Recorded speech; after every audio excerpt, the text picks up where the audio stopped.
Perkenalkan teman-teman, saya Kemal Arnas, saya Agency Director dari One Vision. Jadi mewakili One Vision, kita akan sharing sesuatu yang sebetulnya berhubungan ya. Karena dari tadi kita menjelaskan soal pajak itu terkait dengan perusahaan utamanya ya. Sehingga di zaman COVID seperti ini pasti sharing dari teman-teman di Foresight akan banyak sekali bermanfaat buat teman-teman yang terutama dari pengusaha teman-teman. Nah, tidak berlama-lama teman-teman, saya akan langsung masuk materinya. Saya screen share ya, Mas Putra. Silakan Pak Kemal. Ya, bentar ya. Teman-teman, apabila ada yang masih ditanyakan, yang masih mau menyambung, nanti boleh tulis di chat, termasuk sesinya dengan Pak Kemal ya. Apabila ada yang mau ditanyakan, silakan. Thank you. Udah ada PowerPoint-nya? Sudah muncul Pak Kemal, silakan. Jadi hari ini saya akan bawakan topik mengenai Keyman Insurance, teman-teman ya. Tapi kalau misalnya kita udah langsung masuk ke teknis, nanti takutnya kaget nih dari pajak langsung ke insurance ya. Padahal ini persaudaraan ya, sama-sama jasa keuangan juga. Saya mulai dari gambar yang sederhana deh. Saya mungkin tanya jawab dengan Mas Putra ya. Boleh Pak Kemal, silakan. Putra nonton Avengers kan ya? Oh, pasti dong. Semua pasti teman-teman tahu ya. Kebetulan One Vision ini kan memang dijuluki Avengers ya. Sebutan lain ya dari Avengers ya. Kalau kita nonton Avengers di seri terakhir ya, Endgame ya, kita bisa bilang sebenarnya kan film itu film salah satu yang terbaik lah dari filmnya Avengers ya. Di mana kita kenal bahwa yang namanya Avengers adalah orang-orang atau tokoh-tokoh yang ada di gambar ini, Mas Putra ya. Namun pertanyaan saya nih, tebak-tebak buah manggis sama Mas Putra sama teman-teman, kita jawab di chat ya, saya nggak bisa lihat di chat ya. Kalau saya tanya ke teman-teman yang hadir hari ini, kalau semua adalah Avengers ya, orang-orang yang punya keahlian yang luar biasa ya, tapi mestinya ada key Avengers-nya dong, yang sangat menentukan plot cerita dari awal sampai akhirnya Thanos kalah gitu ya. Nah, key Avengers-nya Mas Putra, kira-kira siapa? Yang lain jawab boleh lewat chat boleh, teman-teman ya. Oke, kalau saya atau Mas Putra lihat chat dulu. Oke, bisa lihat chat ya. Kalau semua adalah Avengers ya teman-teman, key Avengers-nya siapa menurut teman-teman? Bukan hal yang mudah jawabnya ya, karena kadang-kadang ada idolanya nih, nggak mau dikorbanin nih, Mas Putra.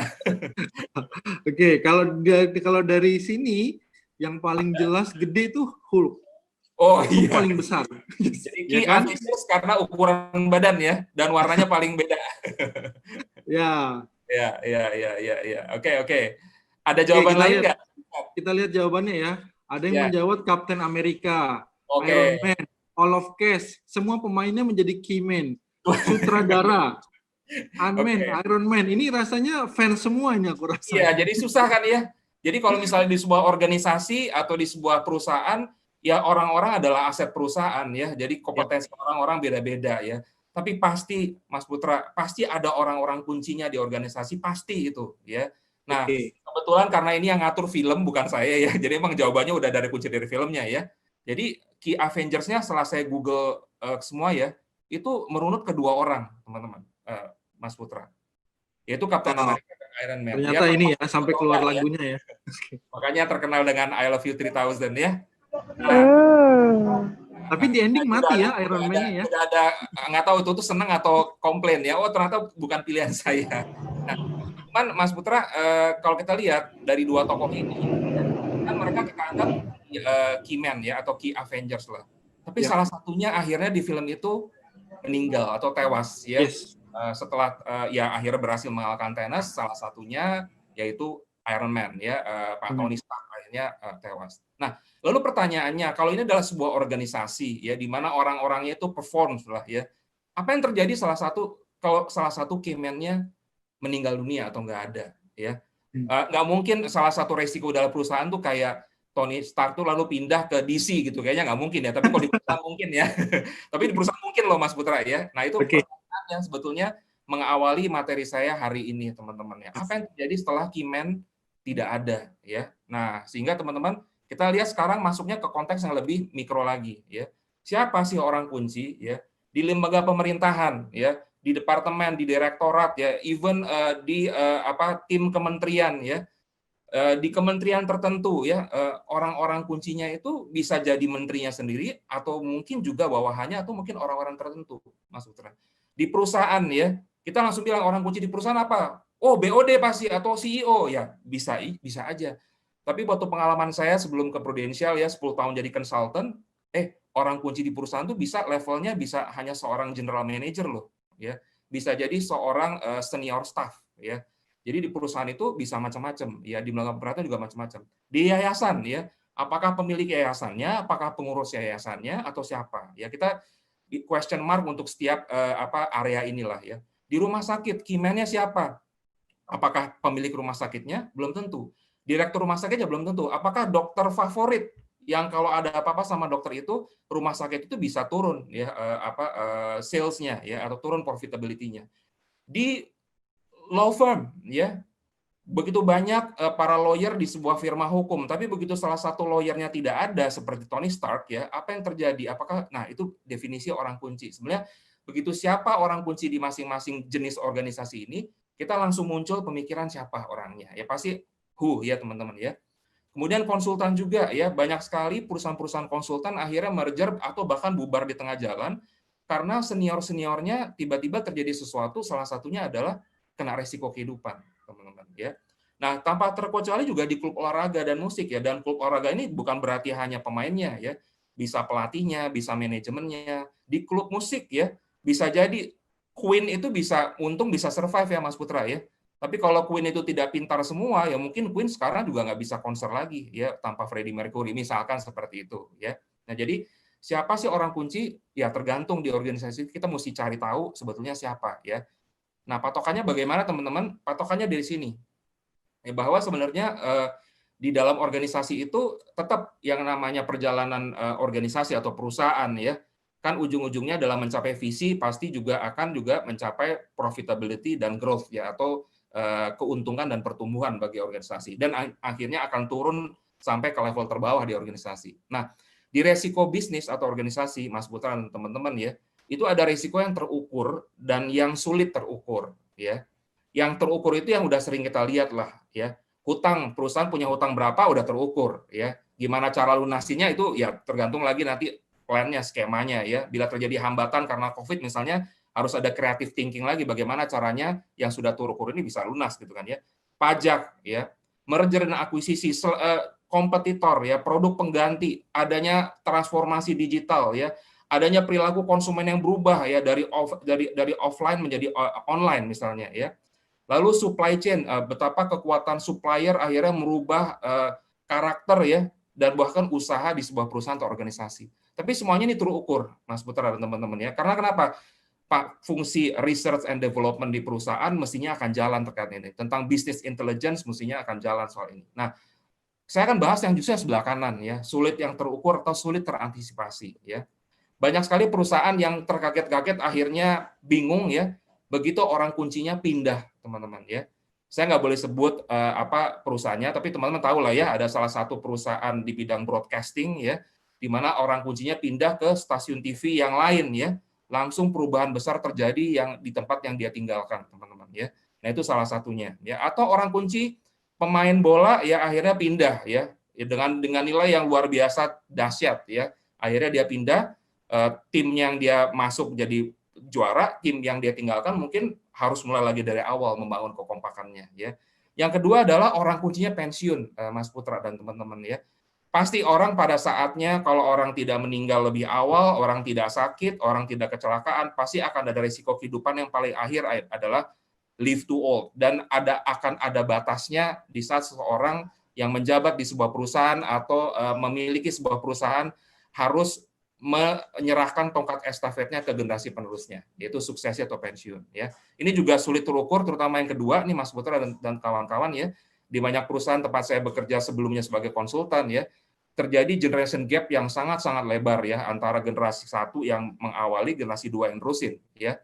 Nah, generasi ketiga juga tanda tanya lagi ya. Nah, bagaimana dengan yang ketiga yang paling sulit terukur ya, karena ini mau ilmu risk management apapun tidak akan bisa menilai secara akurat ya.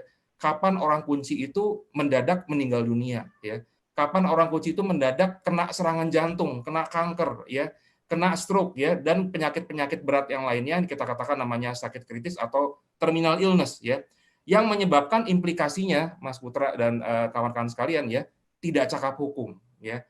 Di mana orang kunci ini mungkin masih menjabat di perusahaan di berbagai situasi dan kondisi dan berbagai struktur penting ya, tapi dia tidak bisa melakukan approval terhadap hal-hal yang major karena terkait dengan legalitas ya. Di mana orang tidak cukup hanya bisa menandatangani, tapi dia juga harus secara sadar dan ada kriterianya dia cakap hukum untuk melakukan approval atau disapproval ya terhadap berbagai keputusan-keputusan strategis dalam perusahaan atau organisasi ya. Sehingga yang terakhir ini Mas Putra dan kawan-kawan ya, orang kunci mendadak 3 hal inilah yang sebetulnya mestinya harus menjadi awareness yang makin lama ya, yang saya perhatikan kian lama kian diperhatikan sama banyak perusahaan ya. Kenapa? Karena ini kalau sifatnya mendadak, perusahaan tidak siap, tidak banyak perusahaan yang menyiapkan planning terkait dengan orang kunci yang mendadak yang 3 hal ini, teman-teman ya. Kalau yang sebelah kiri itu udah banyak jagoannya ya. Kalau kita ngomong pajak itu udah foresight jagoannya lah gitu istilahnya ya. Tapi yang kanan itu agak sulit ya perusahaan untuk mencari siapa yang sebetulnya bisa membantu mereka bila kondisi ini terjadi. Dan teman-teman sebetulnya bersyukur ya di bidang financial protection ya, solusi ini sebetulnya ada, teman-teman. Sudah cukup lama di luar negeri malang melintang, di Indonesia mestinya beberapa tahun terakhir ini udah mulai dikenal, tapi sangat-sangat sedikit yang kenal. Kenapa? Karena kebutuhan mendasarnya memang berada di orang-orang kunci di perusahaan, bukan di masyarakat secara umum atau konsumen asuransi secara umum ya, teman-teman ya. Sehingga kalau saya definisikan gampangnya, Mas Putra dan kawan-kawan semua, definisi key man insurance itu adalah solusi asuransi yang dikasih kepada satu orang, key person, atau lebih key people, ya, di mana orang-orang tersebut dinilai atau divaluasi implikasinya terhadap ekonomi dan sosial di organisasi. Apa yang terjadi secara ekonomi dan apa yang terjadi secara sosial di organisasi kalau orang-orang ini terkena resiko yang 3 tadi, teman-teman, ya, yang memegang peranan vital bagi kontinuitas keuntungan dan pertumbuhan sebuah organisasi. Begitu orang-orang ini divaluasi besar, ya, orang-orang ini sebetulnya menjadi objek ya key man insurance ya. Bila tidak dilakukan sejak awal dan bila tidak dilakukan secara bertahap ya, tiba-tiba terjadi sesuatu, perusahaan bisa goncang, teman-teman ya. Kenapa? Tetap aja bila semuanya disistematisir, digitalize ya, tetap sosok orang itu menjadi penting sekali ya. Even orang itu hanya kita lihat lewat layar Zoom ya di dalam sebuah rapat organisasi, orang-orang ini menjadi sangat penting pengaruhnya, teman-teman ya. Dan orang-orang ini lucunya Mas Putra dan kawan-kawan bisa sebagai pemilik, bisa sebagai direksi, komisaris, even advisor, bahkan seorang senior staff di pabrik yang tidak pernah kelihatan mungkin di meeting direksi, tapi bila ada apa-apa sama dia dan perusahaan tidak cepat mengukur ya implikasi ekonomi dan sosial senior staff ini, bisa jadi bubar itu departemen dan direksinya ya. Padahal ini orang ini sebetulnya bukan senior, bukan posisinya direktur, hanya staff tapi udah senior, teman-teman ya. Oke. Nah, di mana posisi key man protection ini di dunia asuransi ya? Ini kalau saya jelasin akan takes time ya, teman-teman ya. Tapi intinya adalah dari berbagai area yang dibutuhkan ya akan suatu perlindungan atau asuransi atau proteksi ya. Key man insurance ini berada di dalam judul yang death and business insurance, teman-teman ya. Mungkin teman-teman yang sebagai konsumen asuransi biasa baru mendengar kata ini ya. Paling sering dengar pasti hospital and surgical. Saya sebagai karyawan perusahaan atau saya sebagai entrepreneur, saya punya asuransi kesehatan. Kalau ada apa-apa, pokoknya kartu sakti ini bisa membayar seluruh biaya saya di rumah sakit. Itu yang paling bawah yang warna ungu. Yang warna orange mungkin agak sedikit kurang tahu ya. Kalau misalnya ada apa-apa sama saya, income saya dikalkulasikan dengan periode bertahan keluarga saya ya, agar aset saya tidak perlu dijual atau diagunkan ya. Itu jumlahnya berapa dan itu akan dibayar oleh perusahaan asuransi. Sehingga ada atau tidak adanya saya, tidak ada saya misalnya sayanya meninggal atau sayanya ada tapi saya incapable untuk bisa bekerja, maka asuransi jenis ini akan membantu. Nah, yang nomor yang merah ini teman-teman semua yang banyak yang masih belum kenal ya. Beberapa kunjungan saya ke perusahaan sempat ketemu sama orang-orang yang paling kunci pun mereka baru tahu bahwa asuransi jenis ini ada dan beredar di Indonesia, teman-teman ya. Yaitu death and business insurance, di mana di dalamnya adalah key man insurance atau key people insurance. Nah, yang atas itu kalau udah nggak mikirin perusahaan dan diri sendiri, teman-teman ya, itu untuk lebih ke arah warisan dan wakaf ya, di mana kita udah nggak mikir tentang kepentingan pribadi, keluarga dan perusahaan kita, tapi untuk kepentingan orang lain, teman-teman ya. Oke, saya lanjut. Nah, ya. Untungnya apa sih punya Keyman Insurance sebagai perusahaan? Tentu saja sangat krusial ya. Yang pertama adalah mengamankan kewajiban hutang dan piutang yang macet, teman-teman ya. Hutang dan piutang macet kenapa? Karena decision maker-nya mungkin lagi sakit. Decision maker-nya nggak bisa mikir untuk apa langkah strategis dan langkah taktis untuk hutang piutang perusahaan ya. Nah, bila dia menderita sakit atau dia memang akhirnya meninggal ya, akan ada valuasi ekonomi dalam bentuk santunan asuransi yang bisa melunasi hutang dan bisa memberikan kekuatan finansial untuk menagih hutang ya sebagai orang yang dipiutangkan, teman-teman. Mungkin teman-teman ada yang bukan sebagai pengusaha ya, tapi salah satu beban dari pengusaha yang saya pernah dengar juga itu bukan nagih utang juga, bayar utang juga, teman-teman ya, tapi juga nagih utang juga berat. Apalagi kalau kondisi perusahaan Keyman-nya sedang dalam kondisi sakit atau nggak ada karena meninggal ya. Kekuatan power orang Keyman itu tidak ada di organisasi, sehingga orang-orang yang berutang sama organisasi ya itu menjadi tidak bisa ditagih, teman-teman ya.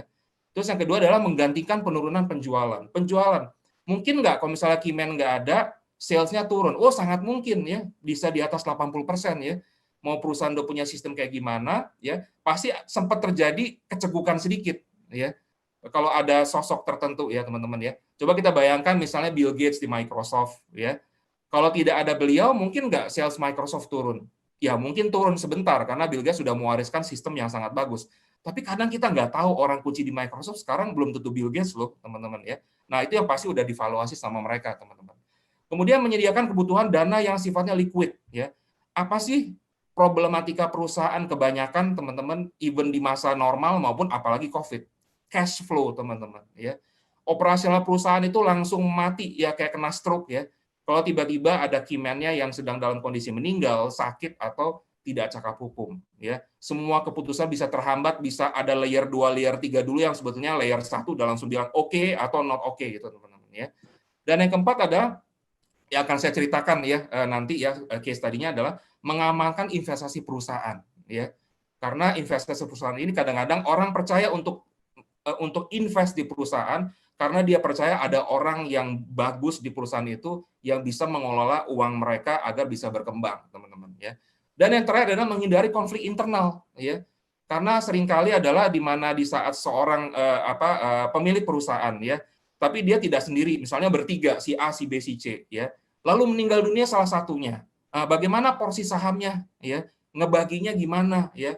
Karena bisa jadi ahli waris juga nggak ngerti ya terkait bagaimana menjalankan perusahaan karena selama ini nggak pernah tahu atau bapak atau ibunya ngeran company-nya seperti apa, teman-teman. Kira-kira benefitnya seperti itu ya, teman-teman ya. Nah, mekanisme Keyman Insurance gimana sih? Ini saya lihat di seluruh perusahaan asuransi ya, termasuk kebetulan karena One Vision bekerja sama dengan prinsipal kita Prudential, provide ya plan seperti ini. Yang pertama adalah identifying dan valuation dulu, teman-teman. Who are key person atau key people di organisasi ya.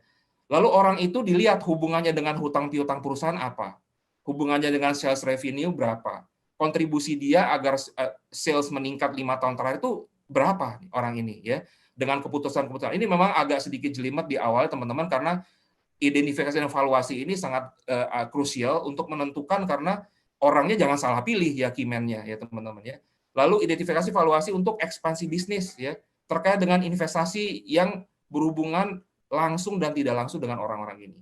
Nah, kalau udah clear dan jelas semuanya, barulah kita berhadapan dengan perusahaan asuransi yang tempat kita mengajukan, teman-teman.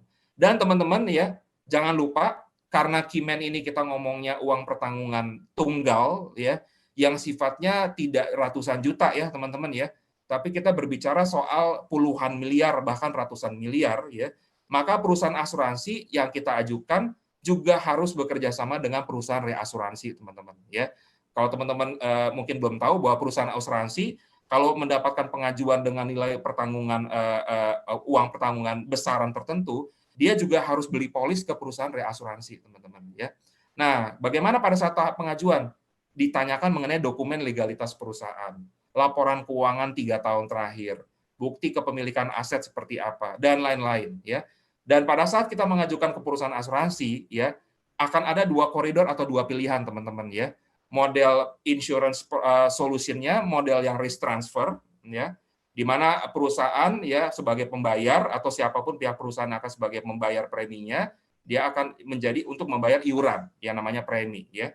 Nah, atau yang sifatnya resharing ya, di mana perusahaan akan mengusulkan siapa peserta di perusahaan dan sistemnya adalah sistem resharing ya, di mana yang kita kenal kalau misalnya di industri asuransi, resharing ini sebagai pilihan yang sifatnya transaksi syariah teman-teman ya, atau mekanisme syariah. Nah, udah oke di sana, barulah masuk ke underwriting. Prosesnya pasti tidak mudah, teman-teman, karena underwriting dari sifat legalnya dulu, secara administratif dia sebagai, karena ini kan orang atau satu orang atau lebih ya, jadi legalitas dia di negara ini, di perusahaannya, dan seterusnya mesti dicek dulu. Lalu secara finansial, karena kita juga bisa jadi di suatu tahapan pengajuan tertentu, kita bertanya kepada si key person atau key people ini, aset-aset pribadi dia juga, teman-teman ya. Tergantung nih pengajuan nanti ke arah mana.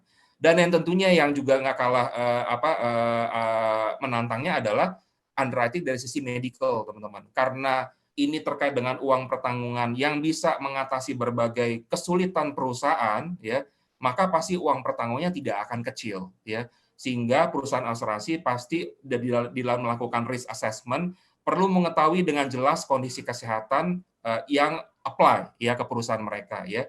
Maka runutannya seperti itu teman-teman ya. Oke, baik. Nah, kita langsung cerita case study aja. Mas Putra kasih tahu ya kalau waktu saya udah mepet ya Mas Putra ya. Yap, oke. Terima kasih ya. Nah, ini kebetulan ada real case yang kebetulan memang ada di organisasi kami di One Vision ya. Di mana dari sekian banyak pengajuan Keyman Insurance atau Key People Insurance, kebetulan ada satu yang dihandle oleh saya dan tim di One Vision juga ya. Saya cerita teman-teman dengan mendisguise ya perusahaannya dan apalagi nama orangnya ya. Perusahaan yang ada di Indonesia berbentuk holding ya, di mana holding ini membawahi lebih dari belasan anak perusahaan, di mana core-nya adalah industri jasa teman-teman ya Bapak Ibu sekalian ya. Nah, holding companies ini mau ekspansi. Rencana ekspansi itu ternyata disambut baik oleh salah satu investor dari luar negeri. Ya, kita katakan negara ex-PTY lah gitu ya. Nah, di mana mereka sangat tertarik dengan karakter perusahaan dan industri tempat dia bergerak dan berusaha ya. Karena betul-betul one stop services nih teman-teman ya perusahaannya ya. Istilahnya di bidang jasa itu mereka punya semua gitu dengan sejumlah anak perusahaannya. Nah, uniknya adalah si perusahaan asing yang di luar ini, dia mau invest ke perusahaan ini, ya, dengan jumlah yang cukup besar pastinya teman-teman. Kita nggak ngomong soal miliar aja ya, mungkin ratusan miliar. Nah, cuma adalah salah satu hal yang unik yang ditanyakan secara implisit ya dari pihak investornya. Bagaimana saya bisa yakin bahwa orang-orang yang bekerja di holding ini bisa mengelola uang saya dengan baik, ya, dan dapat menggunakannya untuk mengembangkan ya, untuk development ya, agar kerjasama kita akhirnya win-win ya, sama-sama untung ya. Nah, dari situ kan bisa macam-macam ya teman-teman ya atau Bapak Ibu sekalian ya. Diyakinkan dengan cara apa ya? Dengan bisnis plan, kalau kita kerjasama seperti ini, resultnya seperti itu, sales revenue-nya kira-kira seperti ini, market expansion seperti ini, dan seterusnya teman-teman ya. Tapi ada satu hal yang mesti diyakinkan sama mereka juga adalah kalau orang-orang kunci yang memainkan dana investasi mereka nggak ada, apa yang terjadi dengan dana investasi mereka? Jangan sampai salah urus, gitu maksudnya teman-teman ya. Nah, makanya dengan setelah itu terjadilah brainstorming antara tim perusahaan dengan tim dari One Vision waktu itu ya, teman-teman ya, Bapak Ibu sekalian, dan akhirnya muncullah suatu usulan ya, Keyman Insurance terhadap satu orang ya. Salah satu owner di perusahaan itu ya dari beberapa owner ya pastinya ya, di mana owner itu akhirnya dipilih setelah divaluasi secara ekonomi, valuasi secara sosial juga, akhirnya melalui serangkaian pengajuan Keyman Insurance ini teman-teman di Prudential. Kebetulan yang memang dipilih oleh perusahaan ini adalah koridornya adalah syariah ya. Cukup menjadi challenge juga teman-teman ya saat itu. Kita happy banget karena syariah di Prudential kan kita number one teman-temannya di industri juga ya. Karena perusahaan reasuransi yang mengurusi ya klien-klien perusahaan asuransi syariah tidak banyak teman-teman ya. Tapi alhamdulillah proses pengajuannya walaupun cukup menantang karena melibatkan uang pertanggungan yang bisa saya katakan puluhan miliar teman-teman dan plus-plusnya ya. yang akhirnya disetujui ya, di mana akhirnya ada sebuah polis asuransi yang issued ya, di mana pemegang polisnya adalah atas nama perusahaan ya. Kemudian tertanggungnya atau pesertanya, kalau misalnya bahasa asuransi syariah ya, pesertanya atau tertanggungnya adalah satu orang kunci di perusahaan tersebut. Dan uniknya teman-teman ya, beneficiary atau penerima manfaat atau ahli warisnya kalau ada apa-apa dengan orang ini, dananya akan turun tidak ke ahli waris keluarga, teman-teman. Tapi dananya oleh perusahaan asuransi akan ditransfer ke rekening perusahaan, teman-teman. Sehingga kalau itu yang terjadi, puluhan miliar dana akan masuk ke rekening perusahaan. Bila terjadi sesuatu sama orang kunci itu, maka pihak perusahaan yang pertama tidak memiliki kesulitan cash flow ya dalam menganggarkan uang asuransi ini untuk apa? Ya untuk mengendalikan situasi secara temporer nih terhadap kehilangan orang kunci itu kalau ada apa-apa sama dia ya. Yang kedua adalah tetap mempertahankan semua rencana-rencana agar on track teman-teman ya, dan tetap mengembalikan kepercayaan investor bahwa everything is still running well ya walaupun orang kunci ini nggak ada. Dan mungkin last option kalau memang temporary decision itu tidak berhasil, bukan tidak berhasil, secara jangka panjang dinilai tidak layak gitu ya, mungkin nanti ujung-ujungnya akan di hire ya, nggak tahu cara hire teman-teman, bisa jadi dibajak juga ya, orang kunci dari mungkin holding companies yang lain secara profesional ya untuk membantu menggantikan posisi beliau teman-teman ya. Nah ini sebetulnya yang akhirnya menjadi suatu model di One Vision Agency ya, yang akhirnya dengan kesuksesan aplikasi-aplikasi Keyman sebelumnya dan juga yang ini dan juga yang ke depan yang lanjut-lanjut ini teman-teman ya, akhirnya sekarang banyak perusahaan yang mulai aware ya bahwa ada yang namanya asuransi orang kunci ya. Oh, ternyata orang-orang yang berpengaruh di perusahaan itu juga kalau dia nggak ada, kaget-kagetan banget teman-teman ya, yang sehingga ada baiknya itu menjadi pemikiran organisasi di saat ini, apalagi di saat industri banyak sekali yang terganggu oleh COVID-19 teman-teman ya. Saya cerita satu hal teman-teman ya, saya baru mengurus asuransi, sebetulnya saya rencanakan bukan Keyman, tapi kalau ini formatnya Keyman pasti uang pertanggungannya lebih dari itu ya. Di mana ada seorang pengusaha yang sangat banyak jenis usahanya di berbagai industri ya. Mungkin karena COVID ini beliau stres, akhirnya kena serangan jantung. Beliau the only guy di grup, teman-teman ya, di grup usaha dia. Semua anak perusahaan itu kalau tanya siapa Keyman-nya pasti orang ini, teman-teman ya. Bisa dibayangkan nggak teman-teman ya, kalau orang tersebut punya Keyman Insurance, valuasinya sejak awal. Ini kebetulan individual insurance ya, tapi kalau dari awal punya company, One Vision bisa bantu untuk memvaluasi ekonomi dan sosial orang ini, mungkin uang pertanggungan yang dia dapatkan pada saat dia kena serangan jantung ini jauh lebih besar yang bisa menyelesaikan permasalahan cash flow di perusahaan dia dan grup dia, teman-teman ya. Mudah-mudahan bermanfaat ya, Mas Putra dan kawan-kawan yang mendengarkan. Terima kasih, bila ada pertanyaan silakan.